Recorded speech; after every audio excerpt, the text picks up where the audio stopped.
divide that in half. So did you use your thing? I did not, because the No. on this expendable divider it's only a maximum of 5 inches. Oh, okay. So this one I will have to do by hand. So I already measured it in half, and then I just use my ruler to mark it. Oh, okay, cool. We gotta get a big ruler like that. And then, so a lot of people when they're doing this, they like to use a wheel that's quite sharp. Sometimes you'll see people doing this, and you can do this as well, where we're now at this stage. You can actually use this to actually cut your dough.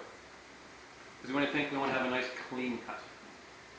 So some of these wheels can actually be quite dull. This one's actually nice and sharp. So to make a decent sized croissant from this, so using this device here, what I would do is I would just go and physically roll so I can get my division on there.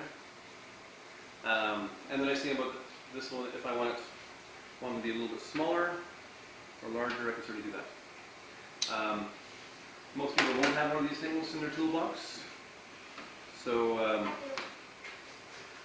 what I would do for this, and it would be the same thing as what I'm doing on here. So I got this set up,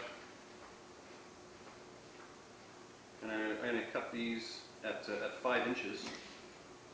I'm going to do mark, mark, mark on that. So that way I've got, and then where this line is, so this line I'm always going to do first by hand. Alright, so then I can measure out 5 inches. Then from there as well, 5, 5, 5. And now I'm just going to go from there to there. So if I want, I can go through with the ruler. That could be quite handy to do that. I could use the big knife to go and cut through. Or, since I got 4 eyes, Sorry. oh, it is a joke. I can do it by hand as well. So now that I've cut through this way, I'm now going to go from corner to corner.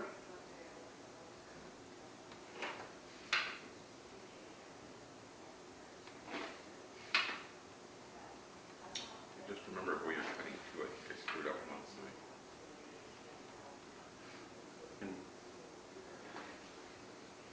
probably have the parallelograms and cuts. Yeah.